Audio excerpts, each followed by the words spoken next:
Nah, satu induk dewasa ya, itu membutuhkan berapa kilo? Alasari. Pawon Tergantung Alasari. jenisnya. Elba itu 40 gram per hari. Per hari dewasa ya itu ya. KUP, Kuntara dan macam-macamnya 100. Oh, 100 gram per hari per ekor. itu cuman sayurannya doang ya. Makan total. Oh, total. Itu komposisinya nanti misal sampah organik sama 50% hijauannya itu gitu bisa. Hijauannya 20. Oh, 20% aja. Biasanya kan kebanyakan jagung ya. Jagung kecuali pakan starter. Kalau dari DOC. Ya, Shalom, ini kita kembalikan. selamat pagi, selamat siang, menjelang makan siang. Bapak Ibu maaf ya, ini tadi ya kita memang acaranya nggak resmi-resmi amat lah. Kita bisa saling berbagi, saling apa ya, memberikan cakrawala dan kita mendapatkan poin-poin yang tentunya akan memberkati semua kita, entah yang memberi maupun yang menerima, sama-sama kita diberkati. Nah, untuk tidak mengurangi rasa hormat cinta sayang kita kepada Tuhan, mari sebelum kita melanjutkan percakapan kita mau berdoa dulu ya. Baik, mari kita satukan hati kita, nggak usah nyanyi, terus bolak balik nyanyi. Mari kita akan berdoa. Bapak yang baik, kami bersyukur untuk pagi, siang, bahkan nanti hingga sore. Selama kami dapat berkumpul di tempat ini, sungguh kami melihat sesuatu hal yang sungguh indah, luar biasa. Tuhan mempertemukan kami dari berbagai-bagai tempat, berbagai latar belakang, tetapi kami boleh disatukan dalam budaya kerajaan sorga, di mana kami akan rindu Tuhan untuk saling membagi apa yang Tuhan taruh dalam setiap hati kami, dan juga kami boleh saling menerima hal-hal yang terindah yang Tuhan boleh tetapkan dalam setiap kehidupan kami, sehingga dimanapun Tuhan Kau menempatkan kami, baik kami di marketplace maupun di pelayanan gerejawi, bahkan di tengah-tengah masyarakat di mana kami tinggal, kami boleh menjadi berkat, kami boleh menjadi kesaksian, kami boleh berdampak Tuhan. Lebih banyak lagi orang-orang yang dijangkau, dijamah oleh lawatan kasih-Mu. Bapak pakai setiap kami pribadi, khususnya kami berdoa juga untuk Pak Surya, Pak Wanto, dan juga Mas Edwin Tuhan, yang boleh memaparkan hal-hal yang nantinya dapat menjadi mungkin hal-hal yang baru bagi kami, atau mungkin kami sudah tahu tetapi kami dapat mengembangkannya lebih baik lagi. Tolong kami ya Tuhan, sehingga hikmat-Mu akan terus memampukan kami, menolong dan menyertai kami. Terima kasih, pimpin kami dari awal pertengahan sampai akhir. Seluruh rangkaian acara sepenuhnya kami serahkan dalam tangan-Mu. Bahkan ketika kami nanti menikmati berkat-Mu berupa makan siang, Tuhan, Engkau yang menyediakan berkat, Engkau yang memuduskannya dan menjadi kekuatan kesehatan bagi kita. Kami bersyukur Tuhan untuk seluruh waktu ini, di dalam nama Tuhan Yesus Kristus. Haleluya. Amin. Baik, Bapak Ibu, sebelum saya serahkan kepada panitia yang diperluan, siapa itu nanti kita tunggu. Mungkin sudah dikenal, mungkin belum. Tapi kita mau kenalan dulu, karena ini ada wajah-wajah yang memang belum dikenal secara keseluruhan. Saya aja tadi pangling dengan Pak Wiriwono. Pangapunten ya Pak. Soalnya tadi pakai topi gitu. Begitu tak tanya, oh maaf Pak. Jadi mungkin bisa berkenalan. Sekalian kita juga masih ada beberapa teman ini yang mungkin baru datang, tidak tahu jalan masuknya. Usul. Yang diperkenalkan berdiri. Oh iya. Lebih baik berkenalan sendiri ya, karena kan yang sudah kenal juga nggak apa-apa makin dikenal, yang belum kenal jadi tambah kenal. Mungkin diawali dari yang sebelah kanan saya, atau saya aja ya, saya saja nih. Memberi contoh. Baik, nama saya melayani di desa kecil di Duet, bagi Sukoharjo, makmur. Maka orangnya juga makmur seperti ini. Dulu kecil saya badannya, tapi nggak tahu setelah menikah itu kok jadi melebar gitu ya. Mangga-mangga ya. Dan saya bersama dengan suami saya tercinta di sana. Nanti biar kenalan sendiri. Baik, itu dari saya. Monggo Pak, lanjut. Berdiri Pak. Itulah nama saya Patisa Nolo Waru. Kalau sulit ingatnya minimal ingat pohon waru. Simpel. Saya tinggal di Solo, saya menggembalakan. Istri 1, anak 2, cucu belum. Mantu. Belum. Sudah sederhana saja. Terima kasih. Mangga lanjut Pak. Saya Kapto, temannya Pak Dodi, santrinya Pak Dodi. Melayani juga melayani Pak Dodi. Ya gitu aja ya. Cerita dari Mas Wanto ya. Dulu saya juga di Mas Wanto. Ya.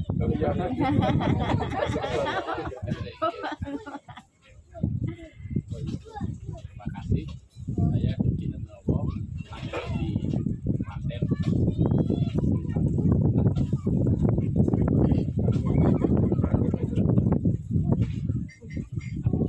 Ibu-ibu pas 2 hari bukan gaya-gaya gitu. Nama saya Rimo, saya menggembalakan di sawah Boyolali.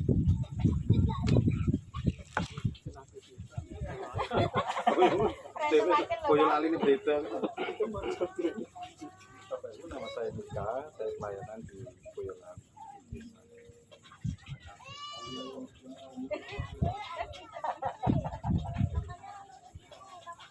Tadi saya sudah diperkenalkan. Belum lengkap. Saya suami dari yang menyambut kita tadi.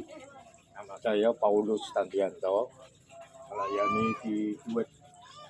Dan saya sangat bersukacita ada di dalam komunitas ini.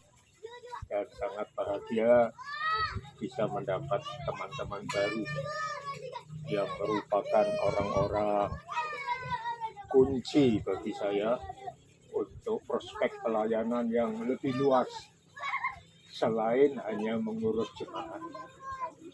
Itu panggilan kita hari-hari ini. Terima kasih. Saya berharap pertemuan kita berdampak besar dan terus-menerus berjejaring. Itu saja. Tuhan memberkati. Saya Komi, istrinya Pak Surya, anak 2 sekarang, cewek semua.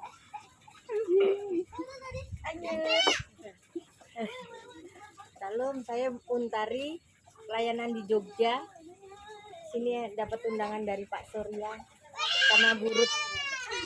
Terima kasih, Tuhan berkati. Mari. Bapak Ibu, saya Kartika, saya istri dari Pak Trisno.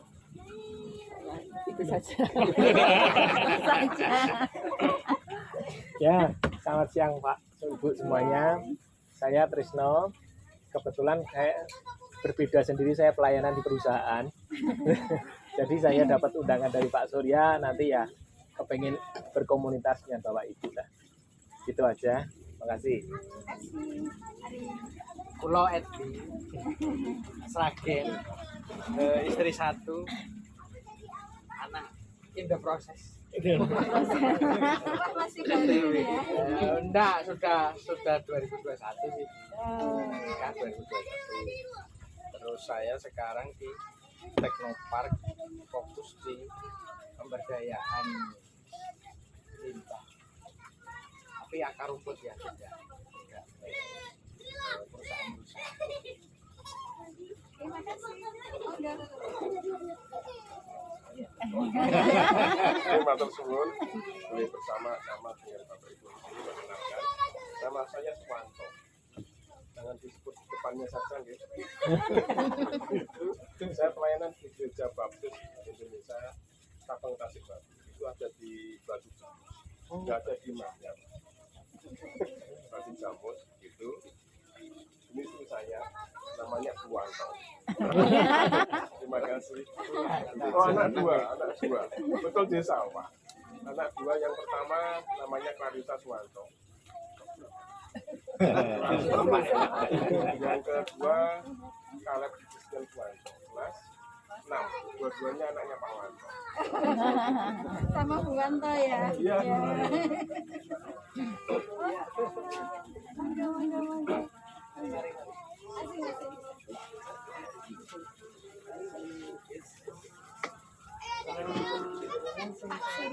Surya kesini aja. Surya kesini aja.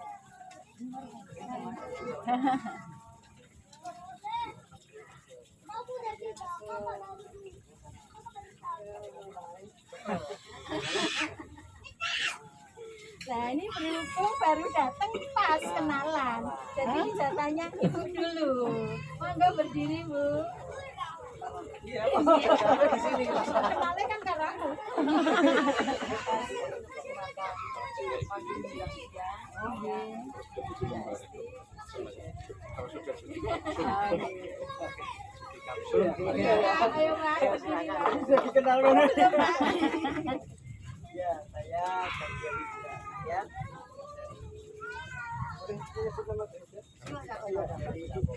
Dari Salmasi. Itu saja.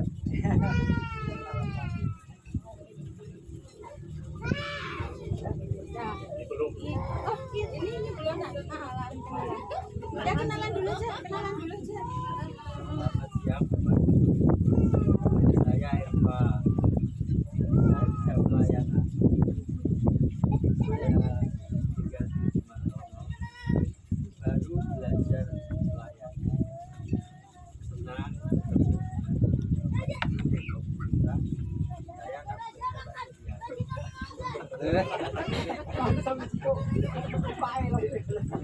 Tapi terima kasih saya terjawab pertanyaan saya.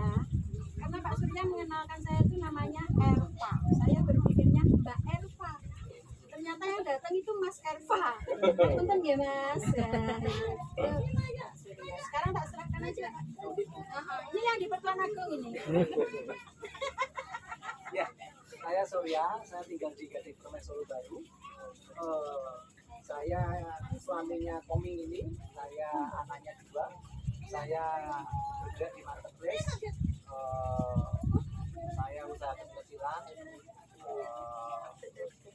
Kemudian terima kasih atas segala sesuatunya. Bapak Ibu bisa rawuh, menikah, dan investasikan meluangkan waktunya bisa istilahnya merapat lah ya, baik-baik.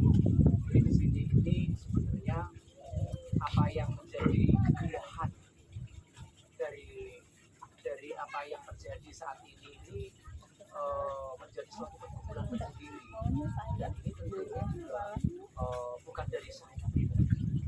Sebenarnya hal ini itu sudah menjadi pemikiran saya sama Kotresno. Tapi kalau Kotresno untuk menyampaikan secara vulgar itu enggak, cuma dia ini apa ya action step-stepnya itu mempersiapkan dengan segala sesuatunya, permasalahan yang akan ke depannya. Dan ini saat ini masalah ini dari apa yang kami amati dan apa yang kami lakukan dan apa yang kami kerjakan itu mau kami turunkan, kami sampaikan ke bapak-bapak.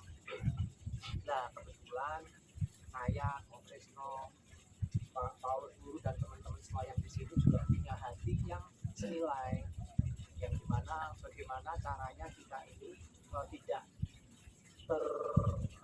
terpisah ya antara apa yang kita kerjakan yang notabene rohani ya dengan apa yang menjadi apa yang dipercayakan Tuhan secara selaku talenta, pekerjaan secara profesional itu kita sediakan satu, kita ini untuk menghadapi segala situasi yang diizinkan Tuhan saat ini. Nah, sebelum saya mau breakdownkan, saya tadi sudah saya kasihkan secara sekilas bahwa kami juga kedatangan narasumber, tamu, dan harapan-harapan secara kedalaman hati juga semoga aja beliau juga punya hati sama bapak-bapak ibu di sini, yaitu Mas Edi. Ya dia juga memang kehidupannya dan konsentrasinya memang di masalah hal-hal ini seperti tadi, gitu, harmoni dan sebagainya. Dan ini nanti bisa diukurkan sama narasumber-narasumber ini. Nah, untuk saya menyampaikan hal ini, saya sampaikan bahwa apa yang menjadi pemikiran-pemikiran saat ini yaitu adalah di tahun kita ini kondisi saat ini, posisinya ini 2020 ini setelah COVID itu, harapan kami kita semua kan semakin membaik. Tapi kenyataan yang ada sampai tahun 2025 pun posisinya juga masih kayak gini juga. Dan kalau kita melihat dari apa itu media sosial dan sebagainya, untuk kedepannya kapan sih ya, bagaimana sih supaya kita supaya semua ini supaya seperti kembali pada 2020 ke bawah. Tapi kenyataannya berita-berita yang terjadi kan tidak seperti harapan. Dan yang paling tercermin itu adalah nilai emas yang semakin tinggi. Sobat, kalau emas itu adalah cerminan kalau dia nggak baik-baik saja. Kalau ada emas. Nah, kalau kita mau menyadarinya, kalau kita mau terbuka, kalau kita mau apa yang kita rasakan saat ini, kalau kita mau apa adanya lah ya. Ini yang namanya spirit ketakutan tentang masa depan. Spirit yang namanya rasa kekhawatiran tentang ketakutan. Jujur aja, saya sama Pak Dodi aja, langsung aja. Pak Dodi mikir nggak kalau anak-anak besok dengan segala sesuatu ini iya ya? Mikirnya tuh lebih ke 2020 yang optimis atau saat ini lebih cenderung malah agak flat turun? Dan saya sampaikan di sini apa yang dialami Pak Dodi selaku dia ini sebagai kaum Lewi, orang hamba Tuhan, terjadi juga sama orang-orang praktisi kerjaan juga. Dan apa yang kita alami juga tertekan. Spirit kebangkitan, spirit masa depan, besok anak kita bagaimana? Kan kita nggak pikirnya kan kita, pikirnya kan legasi kita untuk anak-anak kita. Nah, kalau kita mau menilai dari semua ini, sebenarnya tahun 2020 5 ke atas ini nanti apa yang menjadi titik keamanan jenengan, nilai aman jenengan akan digoda. Saya ulangi lagi ya, apa yang menjadi nilai aman jenengan akan digoda. Bagaimana dengan itu kesehatan? Nah, tahun 2020 kalau kita ngomong nilai dari tahun 2025, 26, 2028 itu kalau dilihat dari pemerintahan, terus kemudian global, berita-berita dunia dan sebagainya, cenderungnya itu cenderung malah semakin enggak baik. Ini sebenarnya cross apa yang dituliskan di Alkitab ada di 2 Timotius 3, yaitu dunia semakin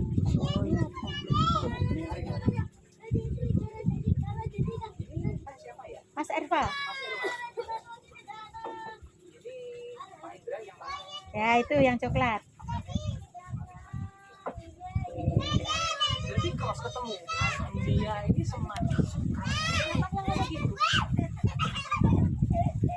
Kemarin Pak Bika cerita sama saya, anaknya beliau itu ada di Jepang, tetapi kayaknya gajinya juga Jepang otomatis kan tinggi ya. Tapi secara naluri bapak kan dia ini kan juga was-was ya Pak ya. Was-was nggak Pak di sana? Pak Mika was-was nggak anaknya di sana jauh dari orang tua? Kan istilahnya kan spiritnya itu nggak dialami hal-hal yang kita nggak tahu lah, istilahnya rasanya rasa nggak nyaman. Nah, perkaranya itu adalah apa sih tahun 2030 yang kejadian nanti? 2025, 26, 2028, dan segala proyeksi apa yang ada data dan sebagainya saya nggak ngomong data, tapi kenyataannya untukmu seperti masa-masa anugerah 2020 ke bawah sangat-sangat jauh daripada nilai. Sekarang saya mau menilai 2030. 2030 saya mau menyampaikan ke bapak-bapak. Saya tahu kalau bapak-bapak ini konsen sama jemaat dan sebagainya. Tapi nanti supaya bapak-bapak ini secara POV atau secara angle-nya, pandangnya bisa melihat dari sini. Supaya jenengan ini semua ini nanti disediakan Tuhan untuk mempersiapkan. Nah, 2030 itu bagaimana?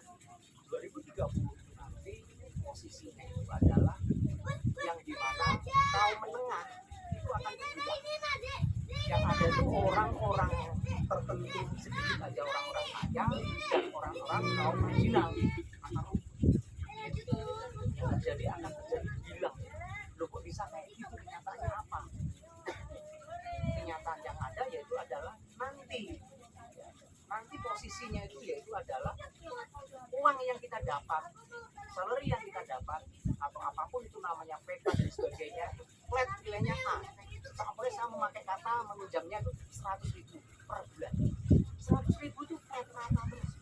Tetapi yang namanya operasional, naik harga makanan akan naik, harga operasional transportasi naik dan sebagainya, itu akan naik. Dan gaji kita ini naik. Yang terjadi seperti itu. Dan posisinya itu adalah lambat atau lambat cepat akan dan ini akan segala sesuatunya itu akan melibas orang-orang yang hanya menunda-nunda, akan melibas orang-orang, melibas itu maksudnya tadi ya, orang yang tengah tadi itu akan menjadi yang aum yang maju. Dan orang-orang yang menunda, orang-orang yang sifatnya lebih ke mempersiapkan diri secara cuma doa doang, tanpa action loh maksud saya, tanpa action cuma doa doang, terus kemudian cuma bad MC, itu nanti akan terjadi. Nah sebenarnya apa sih tahun 2030 ini? Yaitu sebenarnya bukan kiamat, tapi masalahnya itu adalah akan pergantian namanya sistem. Pergantian sistem, saya ulangi lagi, pergantian sistem. Kalau kita mau belajar untuk sejarahnya ya, 2030 ditarik 100 tahun, 1 abad, itu terjadi yang namanya big depression, yang dimana posisinya itu orang-orang banyak hilang atau istilahnya terbuang, orang-orang pekerja big depression ekonomi. Ditarik 100 tahun, 1830 terjadi yang namanya moneter dan banyak berjuta orang hilang. Ditarik 100 tahun lagi terjadi yang namanya revolusi, lagi banyak diskusi. Artinya nanti 2030 ini kejadiannya ini lambat atau enggak, posisinya seperti itu posisinya. Nah bagaimana ya perusahaan kemudian sikapnya, dan apakah ini nanti seperti orang-orang yang melek tentang teknologi akan hidup? Enggak. YouTuber, influencer, terus kemudian ahlian, itu nanti akan hilang lagi karena akan tersetting yang namanya data, terus kemudian algoritma, terus kemudian engagement ya, terus kemudian hal-hal yang sifatnya sistem, itu akan kena sadar atau enggak sadar. Dan kalau kita mau flashback momennya dari hati yang terdalam, bapak-bapak ini punya jemaat dari segala sistem. Dan posisinya ini adalah nanti ini ngomong tentang masalah mental kita diujikan bagaimana tahun. Dan sebenarnya rasa kami, kegelisahan kami, saya sama Pak Trisno ini udah hadir di sini untuk menyampaikan sama bapak-bapak bagaimana sikap mental. Saya tambahin sekali lagi, di tahun 2015, 2024, 2025 yang namanya Perserikatan Bangsa atau namanya suatu badan organisasi internasional yang di belakangnya itu sebenarnya adalah taipan dunia mekruah semua. Kalau memakai kata itu lebih konspirasi lah apa-apa, tapi kenyataannya terjadi kayak gitu. Dan mereka 2015 itu apa? Jadi goalnya itu adalah yang namanya adalah sustainable development goal, yang artinya apa? Yang dimana nanti dia ini akan mengupdate istilahnya yang namanya ekonomi, politik, dan lingkungan. Jadi mau di-upgrade semua akan disamakan. Dan yang lebih mengerikan itu ada statement dari Forum Ekonomi Global itu mengatakan bahwa nanti semua akan tidak punya, dan tapi kalian semua akan bebas. Karena nanti akan terbilang yang orang yang kaum menengah, dan uang itu nanti akan frekuensi. Rupiah itu nanti bilang, istilahnya itu nanti akan terjadi yang namanya hilangkan nolnya itu apa namanya itu Redenominasi. Redenominasi. Nanti nolnya akan hilang dan sebagainya. Kalau di mata dunia itu oke lah rupiah, tapi di mata kita yang nyimpen rupiah kan hilang. Saya nggak mau ngomong lagi, tapi itu nanti kejadian kayak gitu. Itu kan omongan dur Pak, omongannya dengan Pak Yupan omongan itu. Tapi jenengan sudah pernah mengalami kalau jenengan digerakkan sama sentral semua itu. Masih ingat nggak ketika COVID, jenengan tidak boleh ke sana ke sini, badan negara kita tunduk sama yang namanya pusat yang namanya UNESCO dan sebagainya, tidak boleh keluar dan sebagainya, lockdown kan. Itu semuanya baru simulasi. Ini nanti kita kejadian semua lambat atau cepat, dan kita harus mempersiapkan. Dan sekarang saya mau mengikat kata soalnya nanti mau dua arah, bahwa sikap kita bagaimana saat ini. Sikap kita yaitu adalah ada 3, tapi yang nomor pertama ini adalah yang paling rentan, yaitu adalah banyak orang memakai kata defect atau yang namanya vacancy. Kalau orang punya uang itu kasihkan emas, kasihkan properti, itu vacancy. Contoh atau di investasi pengetahuan dan sebagainya, tapi nggak eksak masalahnya di situ. Saya mengamati kita ini, saya ini kan juga suka seminar, berbagai macam seminar kita tuh suka. Tapi kayak gini sikap kita itu bagaimana? Kita diuji mental kita, rasa aman kita itu nanti akan diuji. Yang kedua yaitu adalah sikap kita, yang kedua yaitu adalah adaptif. Adaptif yaitu adalah bagaimana kita adaptasi, skill kita dipertajam sesuai dengan keadaan alam yang diizinkan. Jadi kayak Tuhan kan sekarang kan global warming. Jadi bagaimana kita dipersiapkan diri, skill kita untuk menajamkan. Contohnya nanti Mas Edwin bilang di departemen dan sebagainya. Yang ketiga yaitu adalah kekuatan yang terbaik untuk bertahan yaitu adalah attack. Tapi kalau attack lebih singkat katanya itu adalah bagaimana makan rupiah tapi dapat gaji dolar, seperti anaknya Pak Mika, terus Pak Paul anaknya di Singapura, Pak Tresno yang anaknya di sono dan sebagainya. Tetapi saya aja, kapasitas saya aja masuk ke sana aja masih belum.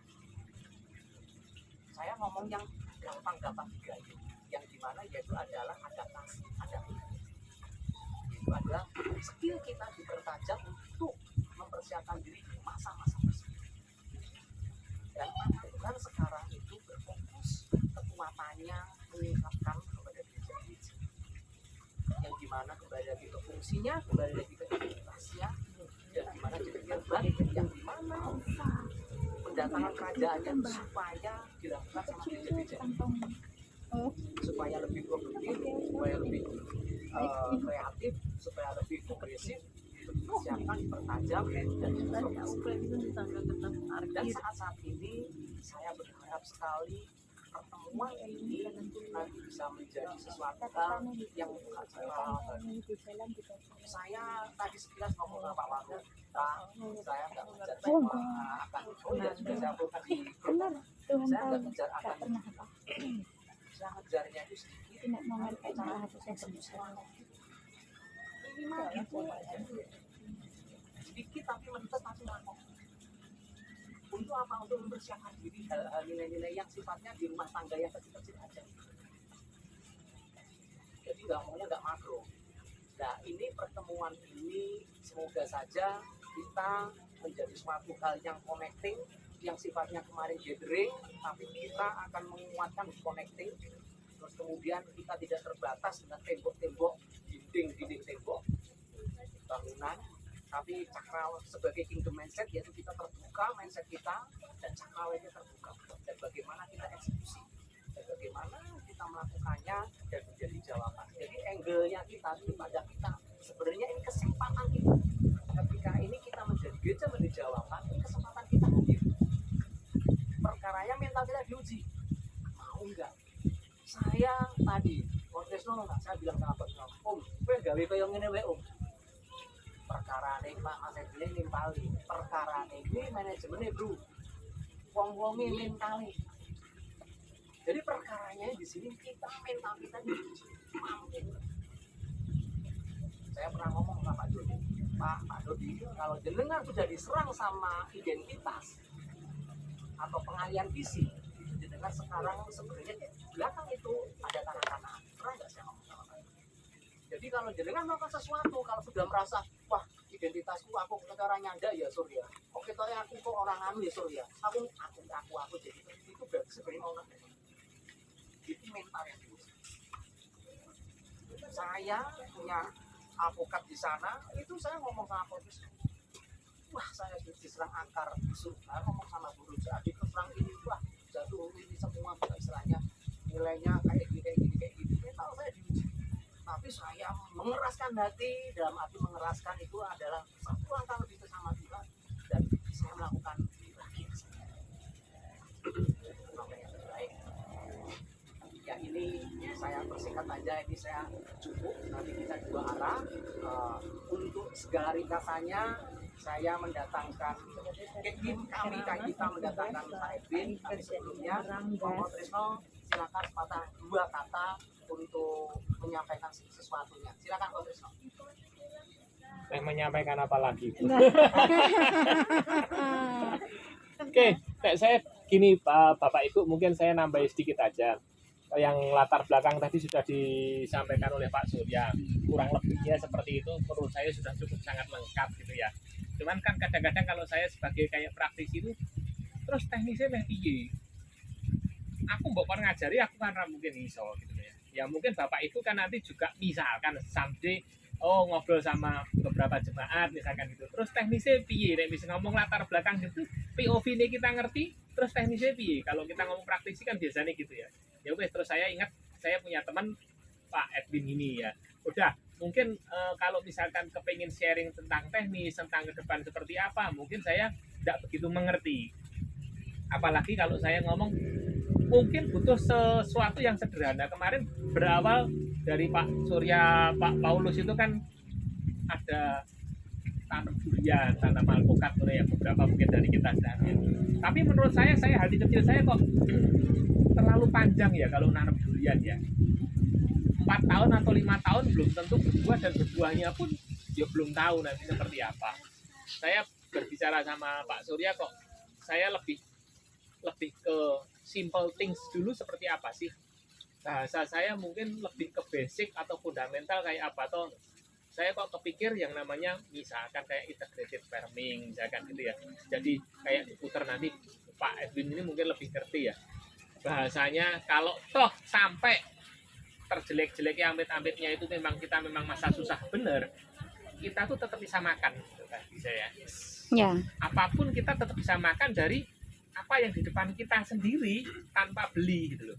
Itu yang saya pikirkan kok secara konsep basicnya seperti itu. Demikian pula misalkan Bapak Ibu misalkan punya beberapa jemaat misalkan gitu. Kalau misalkan mereka semua stabil, kuat, paling tidak bisa makan sendiri itu tadi kan aman bagi saya gitu ya. Bagi pola pikir saya sederhananya kok seperti itu. Cuman saya tidak ngomong secara teknis, karena teknisnya saya sendiri kalau suruh bicara saya nggak ngerti integrated farming sampai sedetail apa.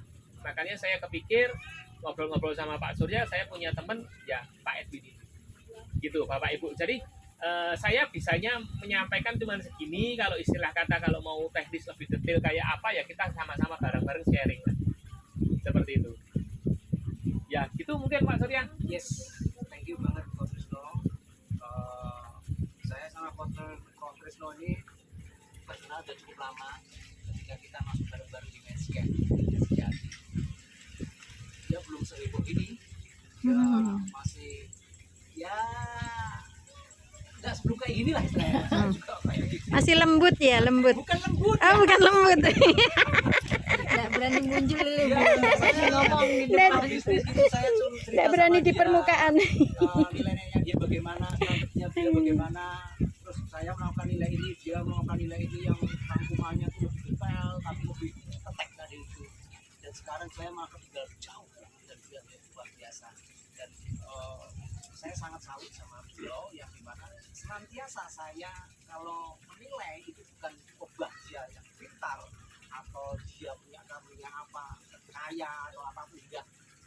Saya selalu senantiasa selalu kagum, terpesona sama karakternya dia, berdasarkan karakternya buah-buah keren, dimana anak-anaknya bisa bisa berangkatnya itu satu step di atas rata-rata orang-orang. Ya, jadi sekarang saya turunkan dulu Mas Edwinnya, silahkan. Jadi kami itu sudah rembukan sama Mas Edwin. Om, saya tuh ceritanya dikasih PDF sama Mas Edwin. Biasanya tuh ilmiah semua itu. Saya tuh omongannya kayak omongannya gitu. Itu omongannya kayak aku ngomong sekolah.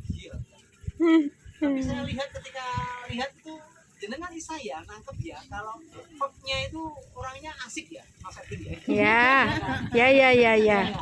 Ya. Kita banget ini loh, kita banget. Ya kan? Masuk. Kayak intelektualnya itu nanti bisa dibagikan.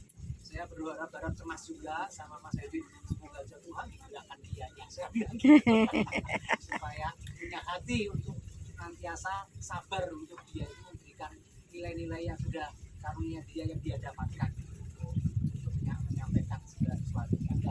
Nah tadi yang kita highlight itu ada dua, yaitu adalah ternak ayam skala mikro, skala rumah tanggaan, sama ternak cacing. Tadi udah secara prolog udah di-sharekan sama sama Mas Edwin bagaimana itu. Nah terus nanti ini juga nggak baku untuk itu aja. Kemarin saya bicara sama Pak Warumu, kalau dia tuh punya balon, itu balon tak pakai ya Pak. Kemudian aku nonton YouTube, terus kemudian tak belahi, tak gawe lele, dua tangan oke tak uji trail rong galon gitu ya Pak ya, mati semua gitu ya Pak. Nah ini jadi nanti Aduh. ayam aja. Serius tenan ya aku. Indra bagaimana, mati. Erva bagaimana, kan sesuai dengan apa yang ada di lingkungannya. Oke, yang itu nanti saya sampaikan, saya berikan ruangan waktunya sama Mas Edwin dan nanti kita bisa berarah. Monggo Mas Edwin, silakan. Ya, terima kasih Mas Surya, Pak Wisnu juga. Saya mengawali satu frase, minyak dan anggur jangan dirusakkan. Ya. Merusak seluruh. Itu ada di bawah. Ya, betul. Minyak dan anggur itu belas kasih Allah yang tidak datang dari buatan manusia. Artinya kita hanya bisa selamat ketika bekerja sama dengan hal ini. Dan itu tuh apa? Ya alam. Supaya kita bisa hidup dari sana di saat-saat itu, saya memulai dari tahun 2016.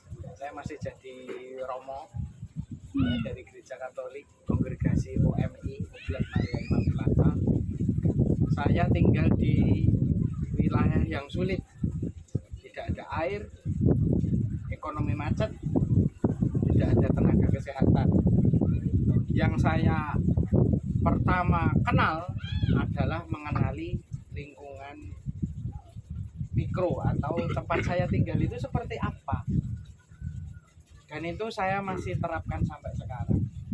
Mengenal itu pertama apa yang melimpah di rumah saya, apa yang banyak terbuang yang terbuang loh ya, bukan yang dipakai ya, yang terbuang di tempat saya tinggal itu apa, yang melimpah di tempat saya yang tidak digunakan itu apa. Setelah itu saya mendata orang-orang di sekitar saya. Orang-orang di sekitar saya itu pekerjaannya apa? Apakah guru, apakah dosen, apakah biarawan, biarawati, apakah guru pedagang, petani. Setelah itu saya mengamati jalur ekonomi area itu. Dari suatu tempat yang pernah saya jadikan ini, saya ambil contoh di Karangsalam, Cilacap. Yang paling banyak beredar adalah ayam dan sayur, daging dan telur. Saya belum bicara untuk spesies ayam. Baru kemudian untuk masuk di situ saya memulai dengan ayam itu pakannya apa sih? Ayam itu apakah harus selalu beli karungan sak-sakan di toko pakan? Ataukah ada faktor lain? Dari beberapa penelitian ya, selama 2-3 minggu ya saya kira cukup supaya kan action. Ternyata ayam di lingkungan di situ daerah panas sukanya hijau-hijauan. Ayam di situ jarang sakit dan tidak diberi terlalu sering pakan pabrikan. Nah saya tanya dari sana kok tidak pakai pakan sak-sakan. Oh nanti penyakitan bruder. Oh itu nanti penyakitan. Terus saya kembangkan di tempat saya tinggal bersama bruder dan suster lain. Yang sekarang saya masih kerjakan. Ayam yang saya ambil saat itu hanya ayam kampung dan kuntara. Lalu setelah mengestimasi jumlah ayamnya betina berapa, bergerak, aku harus bikin bank pakan sendiri. Akhirnya menengok di biara dan di kapel stasi, kapel wilayah ya, kalau kepatan ya kalau misalnya di GKJ itu banyak sekali kotoran ternak, ayam, kambing dan sapi, dan juga pohon pisang melimpah sekali dan itu dibuang-buang ya kalau habis panen. Lalu di situ juga ada batu-batu dan kayu-kayu terabaikan. Akhirnya saya memulai membuat bak cacing dari batu ditata begitu. Bawahnya saya kasih plastik UV atau mulsa karena belum ada semen. Kita memulai dari situ. Baru saya tanya, telekmu tak tukune? Oh mboten sah, diambil saja gratis. Yang penting Anda bayar tenaga bongkar muat.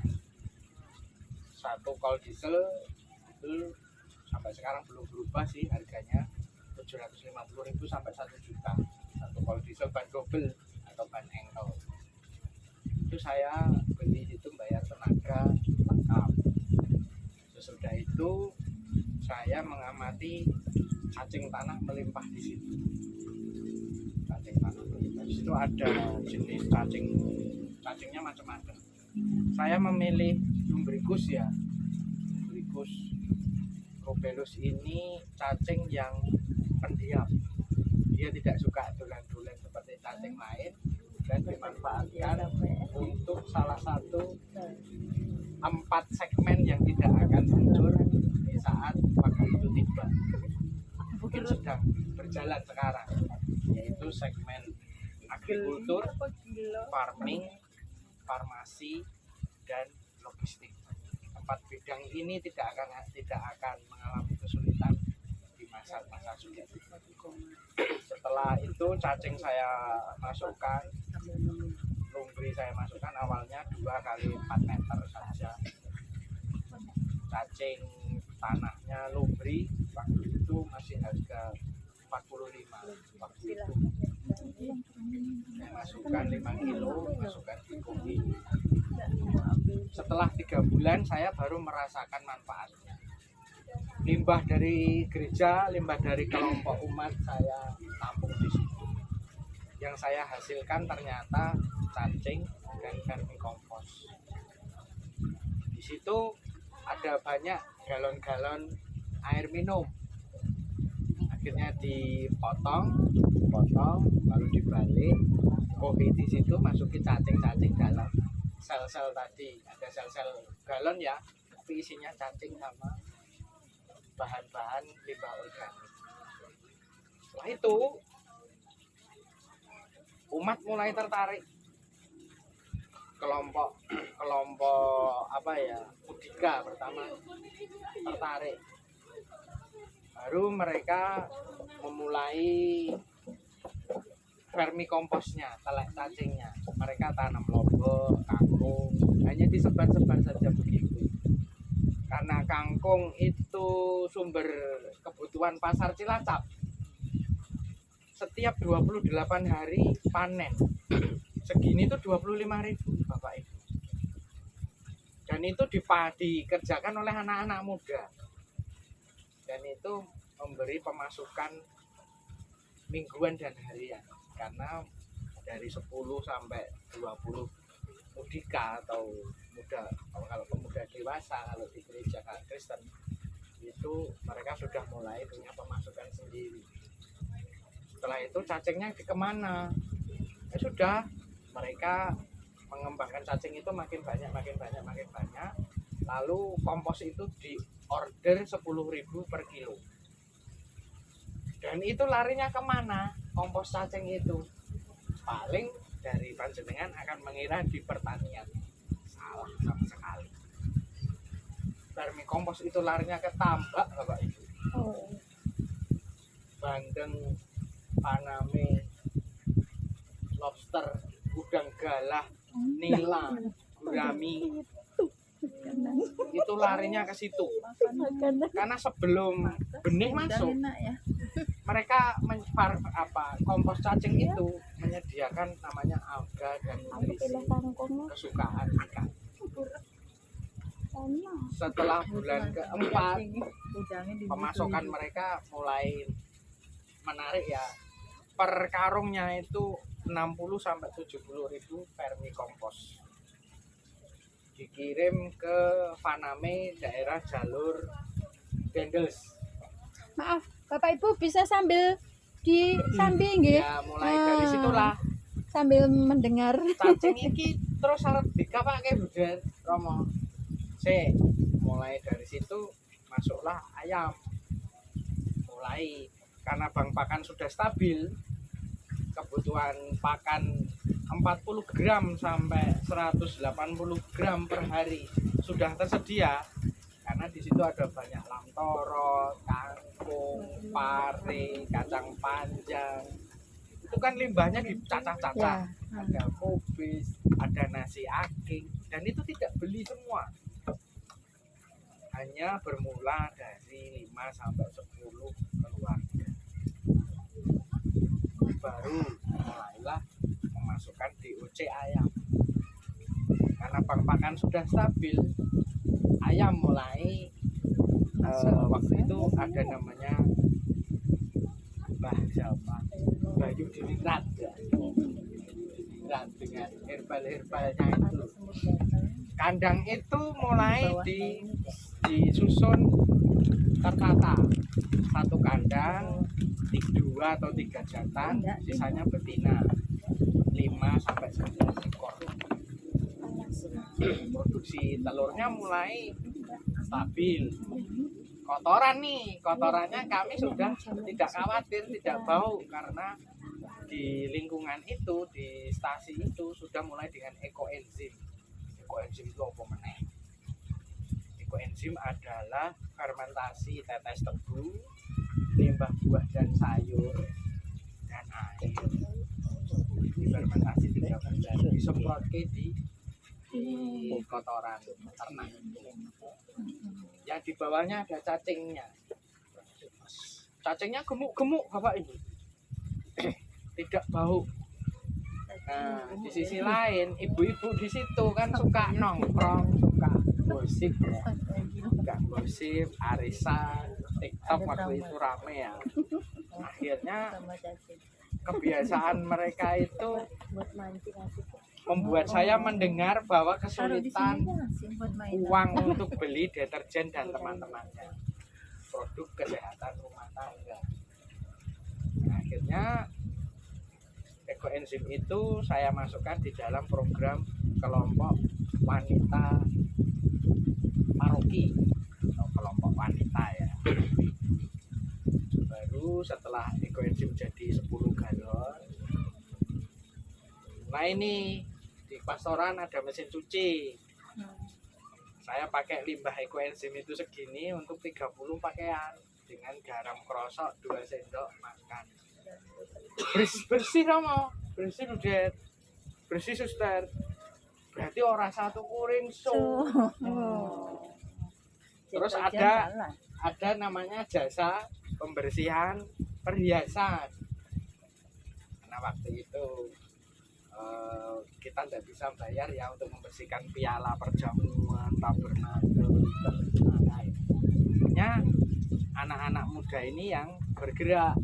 Piye carane? Yaitu ekoenzim tadi ternyata diproses lebih lanjut untuk pembersih perkakas logam mulia. Jadi punya pendapatan nih biru. Hanya 3 orang yang mengerjakan. Ya dari begitu banyak peserta yang tekun sampai sekarang hanya 3 orang. Karena membersihkan piala perjamuan itu biayanya 400 sampai 800 ribu. Pakai ekoenzim, cuka, odol. Nah tadi sudah ada cacing sama ekoenzim, ada ayam. Lalu beberapa kelompok ini dilirik oleh umat yang NC tadi karena mereka sudah merasakan dibanting-banting. Nah, saya kemudian meninggalkan mereka karena harus ke Sri Lanka 2017. Dipindah ke Sri Lanka.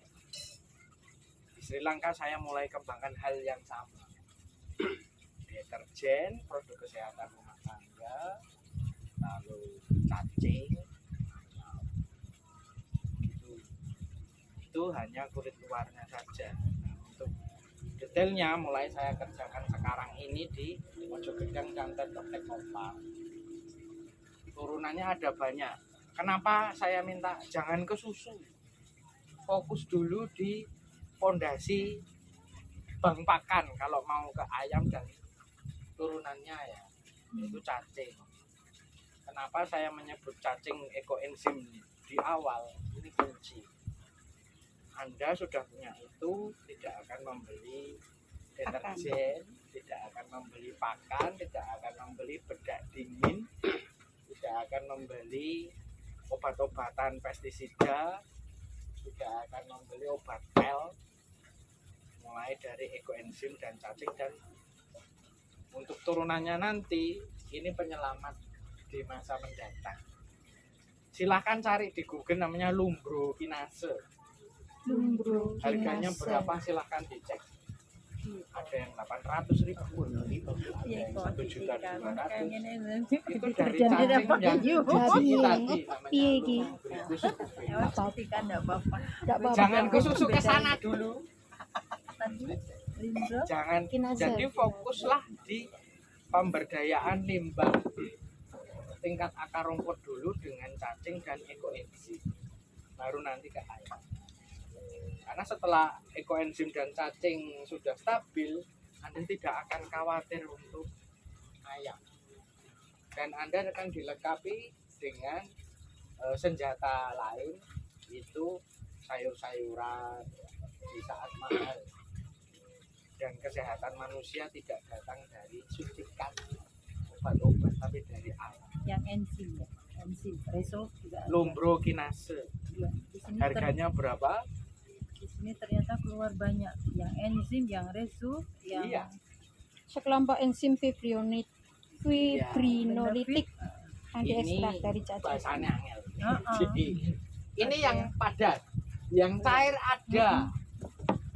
Yang cair ada. Nanti ekoenzimnya pilih yang bisa diminum dari gula batu atau madu atau gula pasir. 225.000. Isinya berapa, Butir? Lah Beratnya? ini hingga lebih dari 2.345.000. Sudah lihat harganya. Itu yang akan membantu Anda kalau stroke ke rumah sakit. 120 kapsul 120 kapsul harganya. 225. Kalau 100 Tergantung dosis dan itu. dosisnya ada satu notnya. butir itu kecil ya. Ini nih ada Kecil notnya. sekali. Itu baru yang segmen Merek, padat, nah. belum yang cair. Merek, dosis Ya. dan tempat beli. Ya, Yang tapi kan cair besarnya. itu nanti Misalnya yang untuk jadi 2 juta. penyelamatan Anda asam urat, diabetes, Nah, ini asam urat, Sabar Bu. penyumbatan pembuluh darah, kebas, itu nanti justru dari ini tapi yang segmen cair. di Google. Nah, jangan Bahaya tergesa-gesa satu nih. dulu, memang terbakar dulu. Fokuslah di pembentukan lahan Limbahnya cacing yang dan satunya. ekoenzim dulu dari limbah Mbak Meta. organik di rumah. Mbak Meta, Mbak Karena terlalu amat sangat mudah membuatnya. Bisa pakai galon di mineral, bisa pakai musa, bisa pakai genteng, bisa pakai asbes sebelum ke ayam. Karena kalau Anda langsung ke ayam, Ayam. Bang Pakane Anda akan bayar per bulan itu 400 sampai 700 ribu. Wow. 811 ukur. Belum yang lain-lain. Kalau dengan cacing ada limbah sayur, lalu ada jagung. Jagung mungkin dengan jagung Madura ya itu lebih murah. Ya pilih biji-bijian dari sana. Dengan dedak kalau di Mogebyok Mojogedang katol 50.000 teh.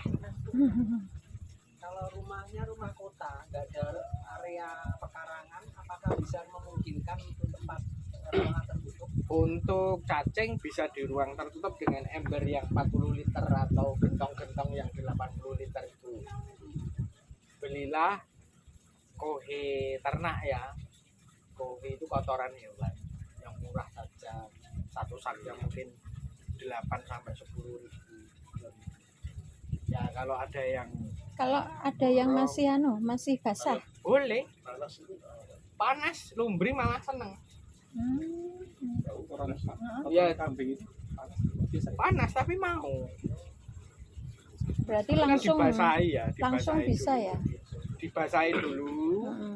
kotorannya baru cacing masuk. Umumnya lahan 20 meter kali 1 meter 1 kali 20 dia cuma butuh 5 kilo cacingnya. Nah nanti dalam 6 hari dia akan bertelur, terus 3 bulan akan berkembang 5 kali jumlah semula. Berarti satu lahan akan menjadi 25 kilo. Itu cacing dulu. Nah sisanya limbah buah dan sayur yang bagus-bagus yang masih enak baunya itu fermentasi saja buat ekoenzim. Nanti akan membantu kebutuhan deterjen. Nah nanti di pewangi pakaian ya tak ajari caranya, cuma hanya berbahan air panas sama limbah sabun Limbah sabun apa? batang. Batang. Ini bukan ganggu Ini sudah saya kontak Tadi kayaknya udah saya tadi. komporin loh Pak. Di sini. Ini begini, nggak apa-apa katanya. Nggak Ya, apa-apa. jadi sabun mandi batang itu kan di rumah nganggur ya. Iya. Aku saat kelompok. Oke, gue apa mas? Oh, aneh-aneh. Saya rajangi begitu. Nah, di Saya sisi masukkan sisi panci sama air, direbus.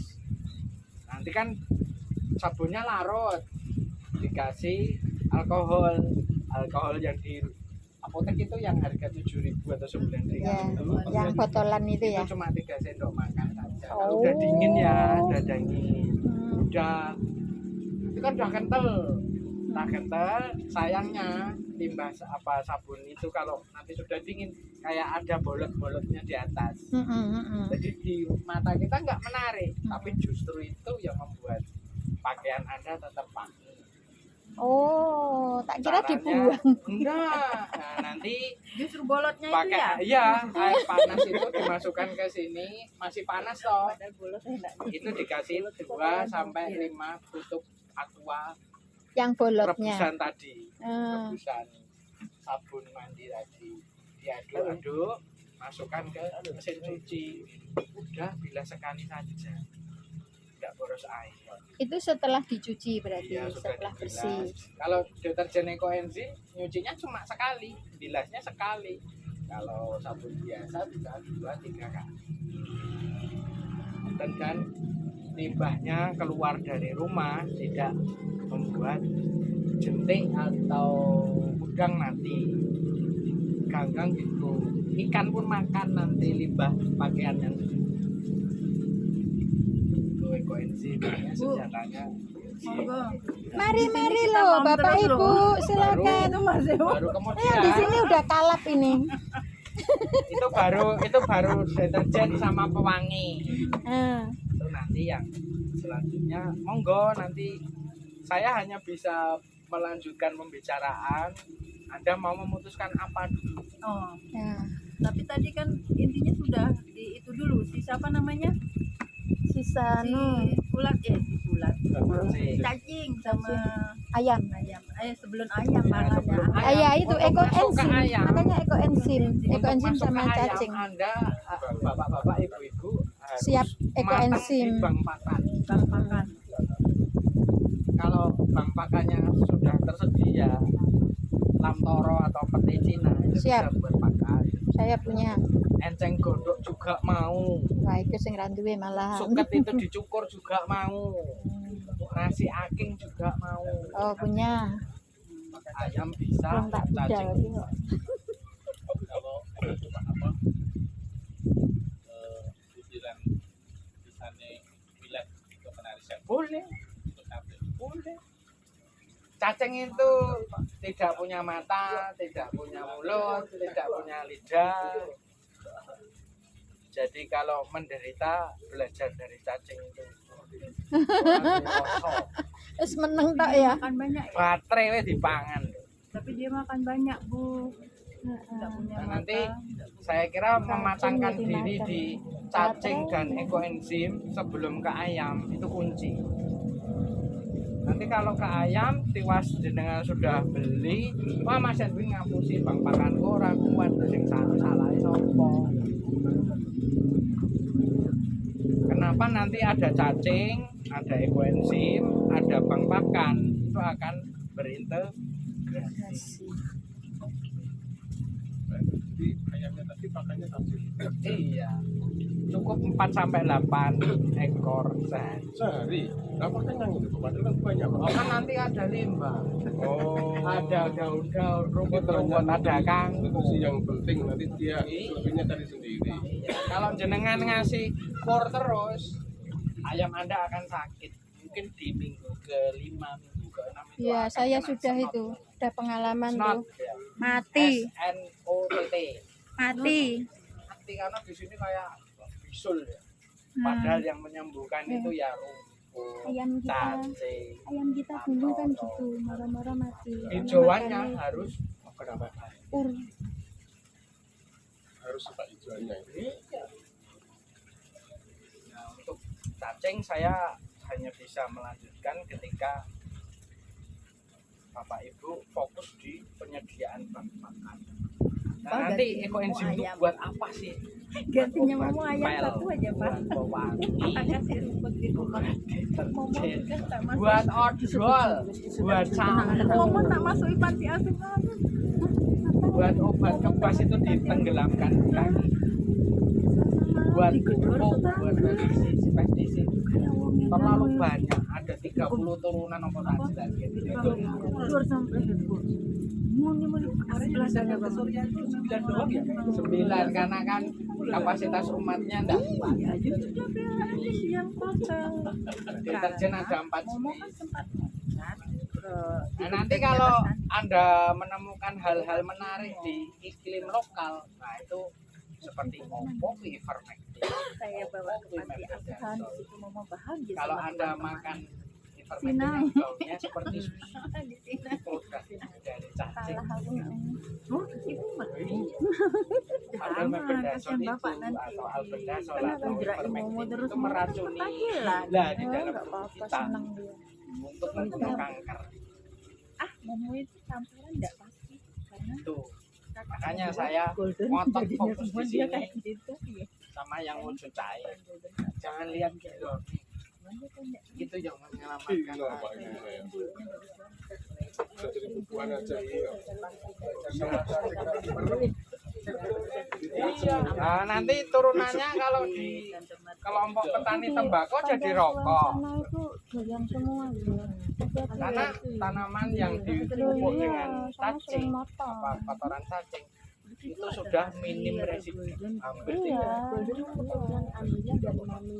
Kandungan pestisida dan obat-obatan kimia yang masuk ke tubuh manusia.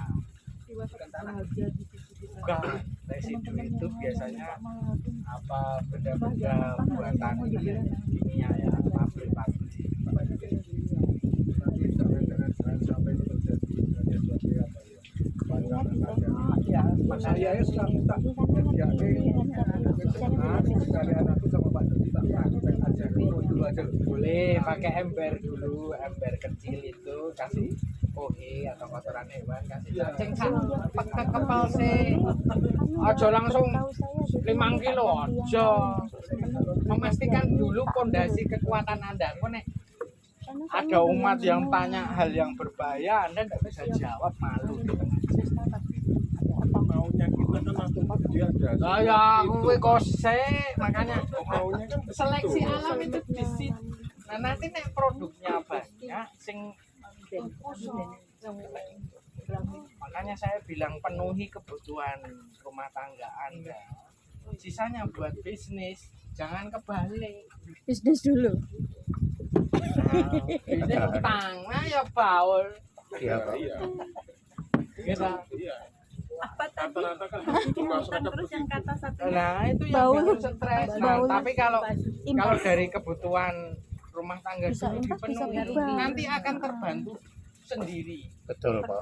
Itu berarti ketahanan pangan. Karena MBG sekarang syaratnya bahan-bahan yang pakai ini. Iya. Tahu enggak susu sapi yang Anda beli di susu kotak-kotak itu dari apa? susu sapi. Itu susu bubuk, gula, santan, sampun. Enggak ada susunya. Susu sapi loh, Pak. Tulisannya Susu gambarnya asli, tapi susu asli tulisannya. itu ada kolostrumnya. kolostrum kuningnya yang mengambang. Makanya segini bir brand itu 8.000 10.000 Ya, dibandingkan green feed yang sekian itu 20. Masuk akal enggak? enggak masuk. Oh, susu naga. Ya. Itu Nah. naganya kemarin sudah tobat ya. Mulailah dari Jadi emas cacing Pak sama naganya Pak. eko dulu sebelum masuk ke ayam. Karena sebelum ke ayam mempertimbangkan bank pakan itu sangat penting. Ya kalau bisa ya tanam lamtoro atau petai Cina kan dipotong tancep Ya. sisa toh. Ya, Dan tumbuh terus dia. Tumbuh nggak terus. pernah berhenti. Iya. potong ya keluar Tumbuh lagi, potong keluar lagi. Iya, dan itu mudah. Nah, nanti kalau ke ayam, saya ceritakan sekilas saja ya, tidak terlalu mendetail. Buatlah kandang yang baik. Bawahnya, usahakan paling bawah itu kayu atau debok atau daun-daun hijau, potongan rumput, bangkai, kotoran hewan. Baru kemudian sekam atau jerami dami yang melimpah apa, yang kering-kering, yang coklat-coklat. Baru kemudian pasir. Udah, kalau Pak Bayu Diningrat itu nambahi ada kue sapi, ada kue kambing, ada kue ayam. Baru dimasukin cacing. Satu kotak 1x2 itu cacingnya cuma 1 sampai 2 tangan begini sudah cukup. Baru sudah ditunggu seminggu, ayam baru masuk. 1 jantan 5 betina atau 2 jantan 9 betina. Silahkan. Itu nanti Anda akan terbagi 4 segmen. Telur, daging, DOC. Apa DOC? DOC itu anak ayam usia 3 hari itu sudah ada yang nyari. Anak ayam DOC. Kutuk-kutuk. Kutuk yang 3 hari itu kutuk ayam itu usia 3 hari itu tidak makan loh. Kutuk lah kutuk. Beda. 3 hari kutuk 3 hari tidak makan karena masih makan dari Dadak monyong ini mulutnya. kutuk sama masih tersisa. Beda. Nah, kutuk itu per 100 ekor kecil usia 3-4 hari itu harganya 2 juta. Soto itu makanan. Soto itu Karena itu buatan. dicari orang, Pak. 100 ekor. Untara. Pak, Nah, karena berat ya. tanya. Tadi kan dibilang waktu yang cacing ya, cacing dulu itu 1 kali 20 meter lahannya. Ini bagi yang punya lahan. Terus bagi yang nggak punya Pakai lahan, galon mineral. galon Pakai mineral. ember. Berarti bisa ya, Bisa. ditutup bisa, Ditutup, jangan ditutup rapat. ditutup sak atau Iya. karung gitu.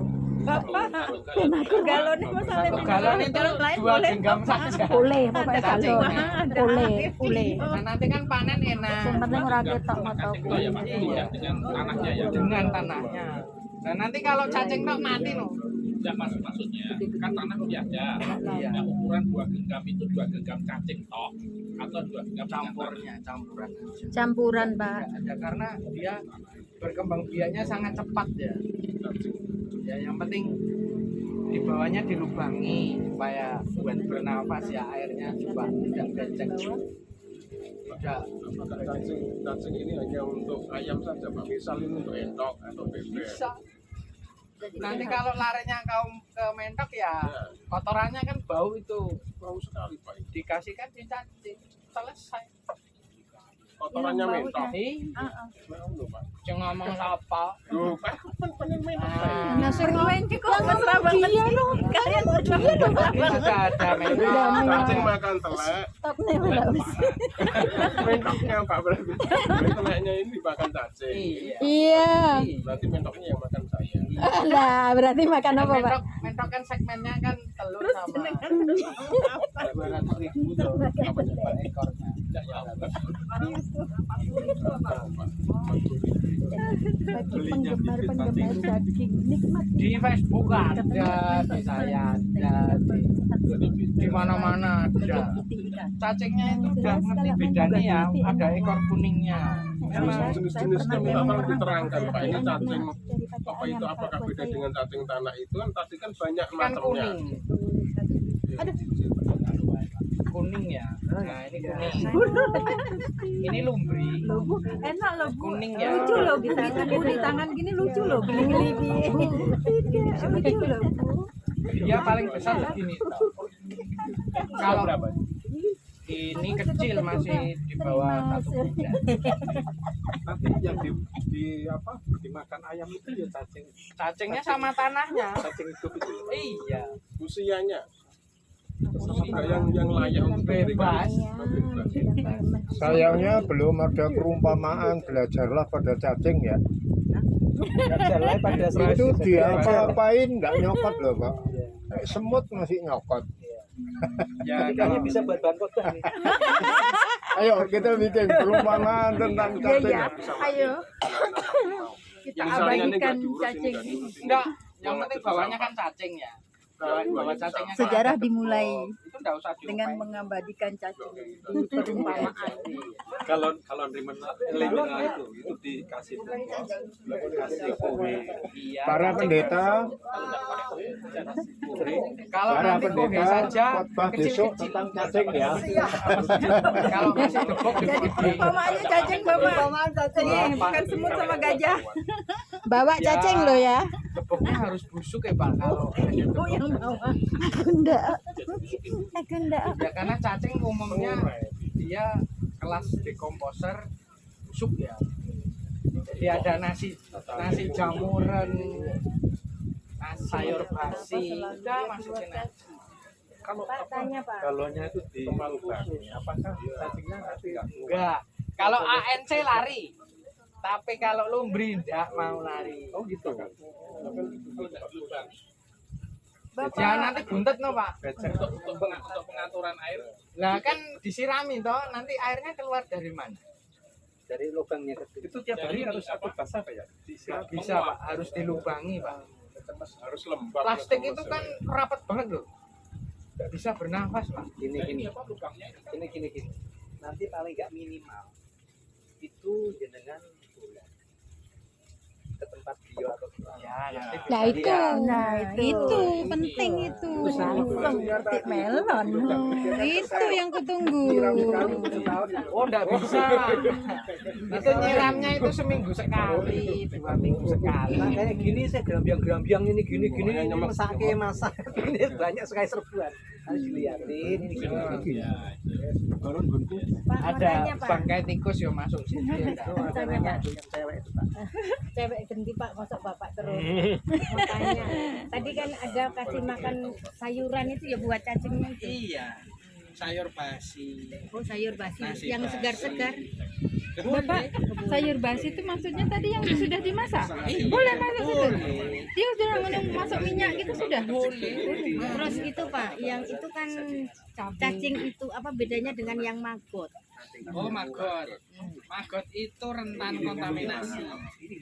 Kita taunya lalat yang BSF yang hitam itu, yang panjang seperti tawon. Nah, kalau kita ternak maggot tidak dikarantina, Banyak nanti lalat. lalat lain masuk. Makanya ditutup ya begitu buka Lalat sedikit yang saya kan. abu-abu itu. Iya.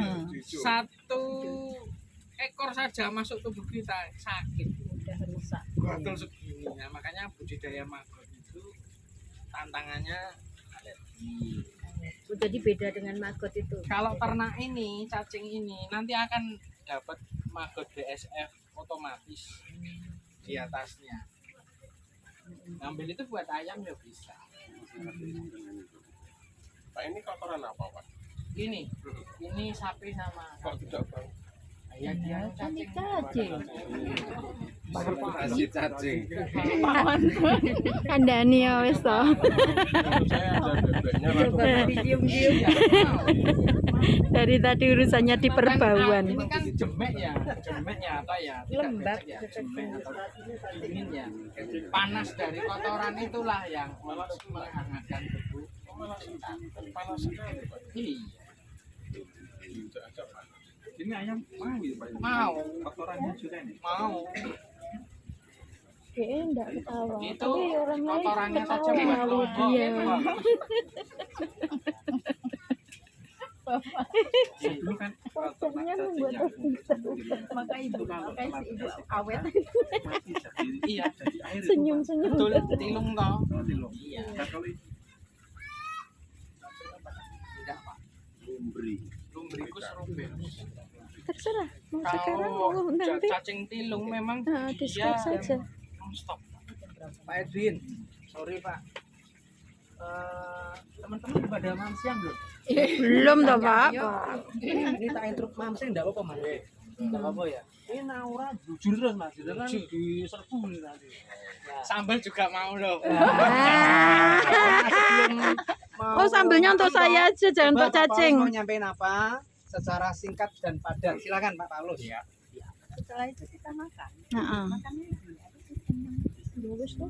Jangan makan. Saudara-saudara, saya ini termotivasi oleh Pak Surya dan Pak Edwin. Pak Surya sebagai motivator, Pak Edwin sebagai kreator. Dan biasanya saya diam Pak, lebih suka mendengar, tapi tidak tahu ini saya betul-betul bertolong. Dan saya bukan orang yang di luar kepala. Saya orang yang selalu lihat catatan. Apa yang ada di hati saya dulu supaya tidak. Yang pertama saya mau menyaksikan, saya pendeta tulen. Bukan berarti pendeta lain palsu ya, bukan. Tapi saya memang selama jadi pendeta sampai saat itu hanya mengurusi hal-hal pertumbuhan jemaat, urusan bisnis, pengembangan perluasan gedung, fasilitas dan lain itu urusannya non pendeta.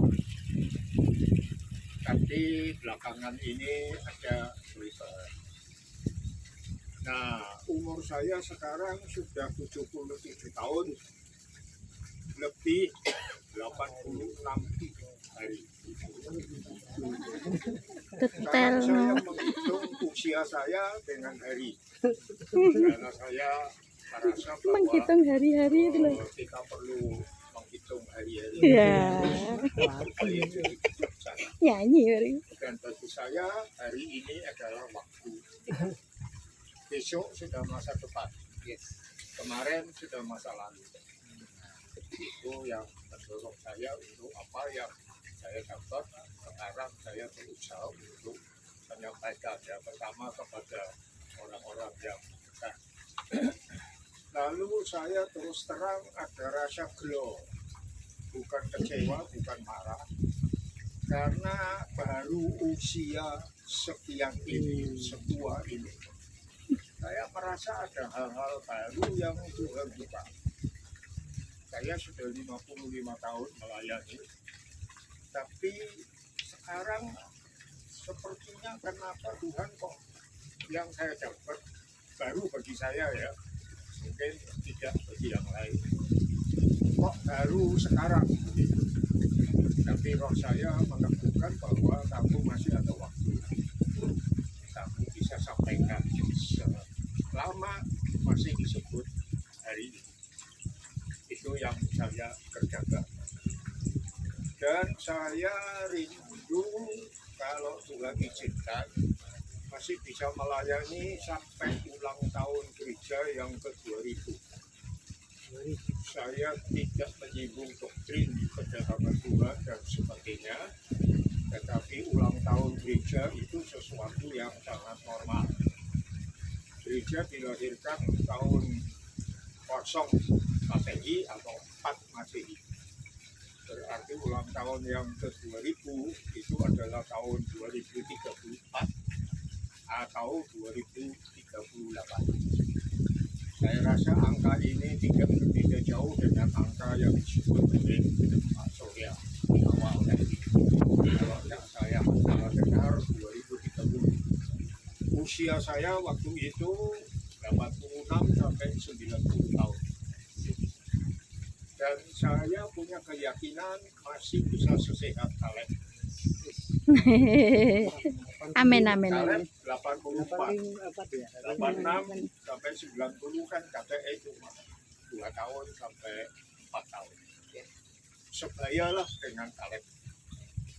Dan dengan tahun yang disebut oleh Pak Surya tadi, berarti tercapai kewaspadaan kita. Itu latar belakang.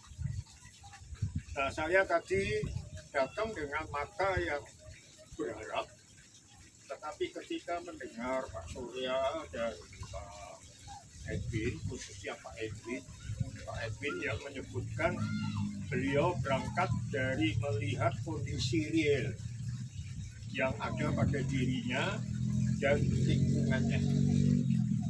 Nah, ini pas dengan apa yang saya sudah siapkan sejak beberapa hari sebelumnya, saudara. Nah, kenapa begitu? Karena saya diberitahu dan merenung kembali bahwa setiap kali ada krisis, setiap kali ada persoalan manusia, terobosan Tuhan itu selalu 4 hal. Yang pertama pertanyaan Tuhan adalah apa yang ada di tangan. Kalau saudara teliti Musa, apa yang ada di tangan? Tongkat. Jaga sarpat, roti, tepung dan minyak yang ada padamu. Masa roti sing tua? Berarti apa yang ada padamu? Selalu begitu. Ya.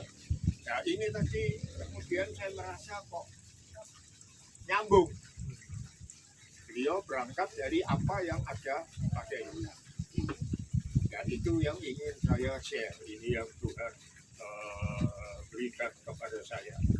Itu artinya penemuan apa yang ada, yaitu nilai tambah yang ada. Artinya mari kita fokus kepada melipat gandakan kekuatan yang ada. Seberapapun kekuatan kita. Seringkali kita punya angan-angan besar tetapi tidak melakukan apa-apa karena berpikir aku belum punya modal, aku belum punya kekuatan. Padahal setiap kali Tuhan pasti tanya apa yang ada di tangan, sekecil apapun. Nah, saya merasa GKS ini merupakan salah satu lahan yang saya ditanam Tuhan di dalamnya. Dan saya akan memanfaatkan setiap satu hari tambahan umur saya untuk share yang Tuhan beri. Jadi itu yang pertama. Yang kedua, apa yang mungkin? Yang pertama itu discovery, penemuan. Kita cari kelebihan, kekuatan, sekecil apapun. Yang kedua, dream. Apa yang mungkin dengan yang kecil itu? Cuma tongkat satu, tapi dengan tongkat itu mujizat terjadi luar biasa. Simpson cuma punya tulang rahang, tapi dengan tulang rahang itu dia membunuh ratusan orang Filistin. Jenderal Harvard cuma punya tepung sedikit, minyak sedikit, tapi itu bisa mengatasi kelaparan sekian tahun. Jadi yang kedua, dream. Apa yang mungkin? Mari kita eksplorasi. Ya, tadi ayam dan sebagainya, barangkali banyak yang kita punya, yang kita anggap tidak ada artinya. Mari kita eksplorasi. Apa yang mungkin? Bisa terjadi mujizat. Saya juga didasari oleh kesaksian seorang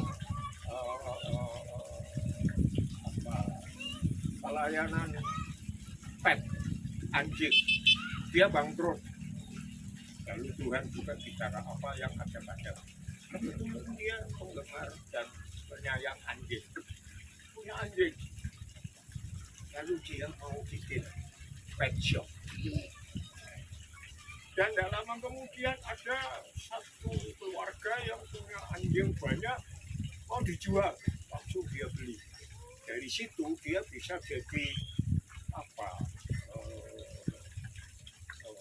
itu istilahnya pet shop yang besar, sampai kirim anjing ke luar negeri dan sebagainya.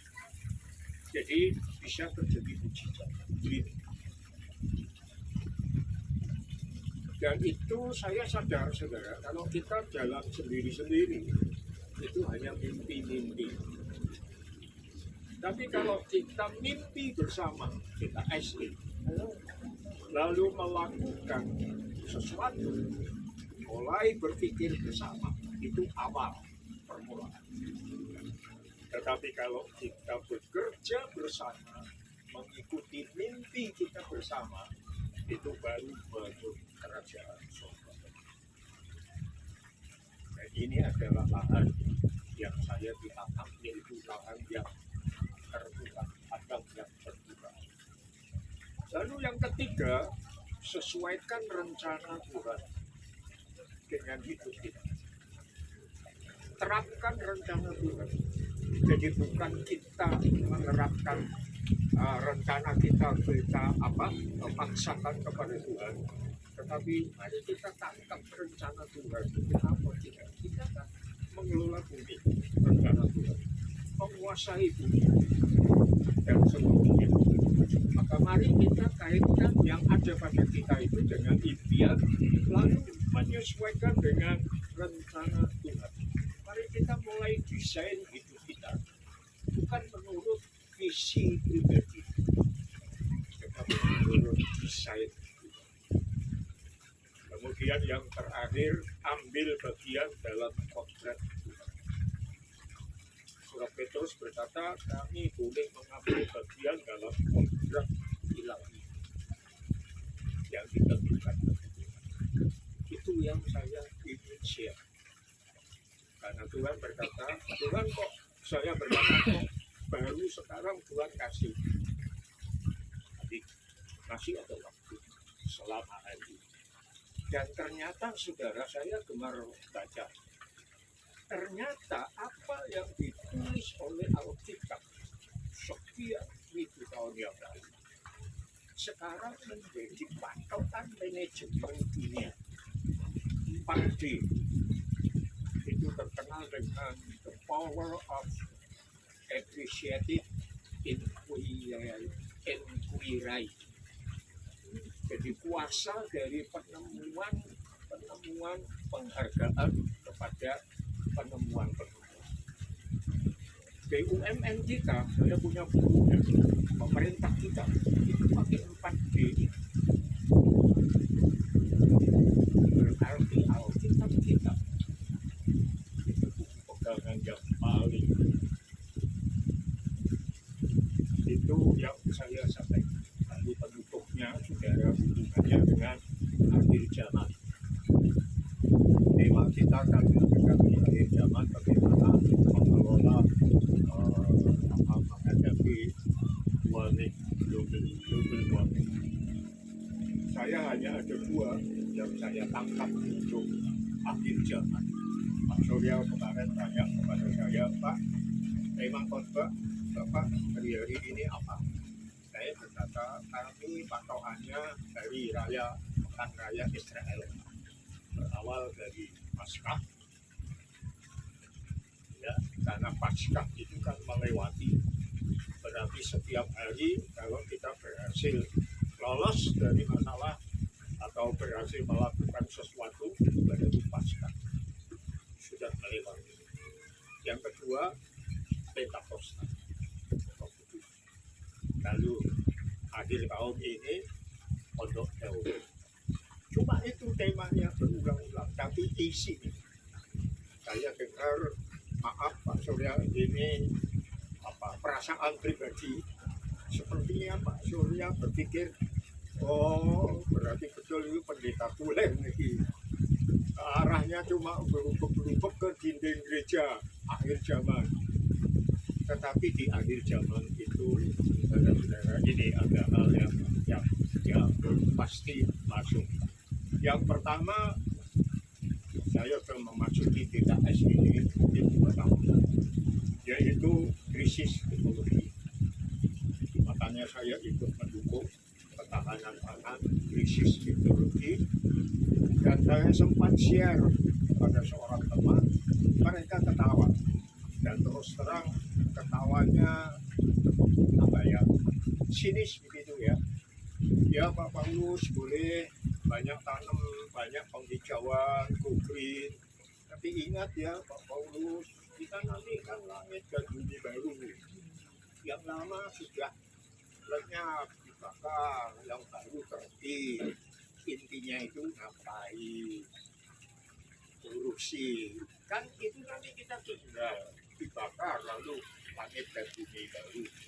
Saya yang menyampaikan siapa? Supaya saya besok merasa di langit dan bumi yang baru. Saya ingin merasakan dalam tanda petik langit dan baru yang saya rindukan sekarang.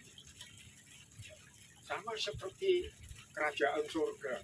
Kita nanti masuknya kan setelah Tuhan Yesus datang. Tapi saya ingin menerapkan suasana kerajaan surga itu seperti apa. Keluarga yang menjadi kerajaan surga itu seperti apa sekarang. Bukan nanti. Kayak itu. Jadi akhir zaman yang menjadi penekanan saya sekarang ini memang krisis ekologi. Dan saya tidak berkepanjangan, saudara. Ternyata ekologi, ekonomi, geologi itu punya kaitan satu sama lain yang saling mempengaruhi. Saudara, ekologi itu alam, word. Ya, kan? Lalu ekonomi itu mengelola dengan ilmu atau kuasa dari Tuhan. Tuhan menciptakan bumi, kita diberi kuasa untuk mengelolanya. Itu ekonomi. Mengelola, menerapkan kerajaan Allah di bumi. Nah, termasuk ekologi. Berarti teologi itu word. Ada kitab suci. Ekologi itu alam. Word. Word dan word. R dan RL. Berarti tidak beda jauh, bukan sesuatu yang kontradiksi, yang rohani, yang Jasmani. itu satu kesatuan. Sehingga kita ada di jalur yang itu. Kemudian yang kedua, saudara, mengenai keuangan. Keuangan dalam hal ini mengelola. Kita ini nanti kan Alkitab berkata kita ini nanti akan mengelola kekayaan bangsa-bangsa. Pernah baca itu ya? Nah pertanyaannya kapan kita mengelola kekayaan bangsa-bangsa? Itu gambarannya seperti orang Israel ketika bebas dari Mesir. Dan mereka budak miskin, tidak punya apa-apa. Tapi ketika mereka mau keluar, kekayaan Mesir itu mereka pengen cepat-cepat kamu keluar dari Mesir. Tidak kawani mas, tidak kawani. Artinya kekayaan bangsa kan mengalir. Tapi apakah nanti kita seperti itu? Nah, saya diingatkan Tuhan 2 ayat Matius 25 sama Lukas 19. Itu perumpamaan talenta. Ada yang dapat 5, ada yang dapat 2, satu. Lalu dikelola talenta itu. Talenta itu kalau tidak salah sekarang kursnya 1.000 dolar kurang lebih. Tapi hasilnya 100%. Yang 5 jadi 10, yang 2 jadi 4. 100%. Cuman 100%, tapi dari jumlah nominal yang 1.000 US dollar. Tetapi yang menarik Tuhan tiba-tiba ingatkan Lukas 19, 10 warga masing-masing dapat 1 mina, sama. 1 mina itu kecil dibandingkan dengan talenta. Lalu ditinggal 1 tahun, dikelola. Abah yang pertama bawa hasil 1 mina jadi 5 mina. Lalu yang lain 1 jadi 10 mina. Kalau coba perhatikan presentasinya, 1 mina jadi 5 mina, itu 500%. Bukan 1 mina jadi 1.000 mina, itu 1.000. Pertanyaannya adalah, apa yang bisa kita kelola dalam waktu 1 tahun? Hasilnya 500% dan 1.000%. Ya, kita mengelola. Saya tidak tahu sesaat. Tetapi yang yang itu adalah order dari Tuhan kepada kita, otoritas dari Tuhan kepada kita untuk mengelola keuangan. Jadi sekarang saya sangat entusias. Mungkin saya tidak praktisi bisnismen, tetap pendeta tulen. Tetapi saya punya istri yang punya kapasitas bersikap susah. Enggak tulen. Dan ini yang saya tulen. Enggak tulen.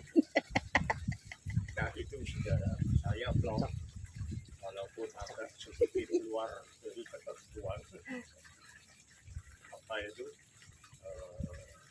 pendek, padat, berisi, agak sedikit panjang, tetapi saya vlog bahwa tempat kita di TPS sudah benar.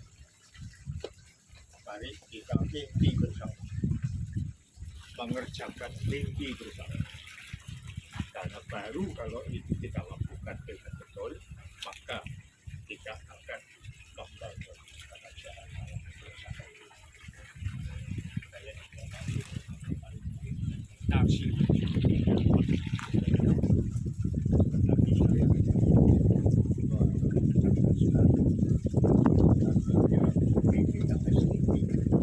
saya disuruh oleh Bapak yang pojok itu, ya Pak Surya. Tengah loh itu enggak pojok tuh. Dia betul-betul Surya dalam arti menerangi pelayanan ke tempat saya, sehingga saya yakin ada di tempat yang benar. Dan karena saya dekat dengan Surya, maka bayangan saya akan makin panjang. Iya kan? Kalau jauh dari Surya tidak punya bayangan. Bayangan itu adalah dampak, pengaruh. Nah, karena saya dekat Surya, ayang-ayang sama Jawa atau nuwun sudah bisa didengar dari semua satu kalimat atau 5 kalimat atau satu kata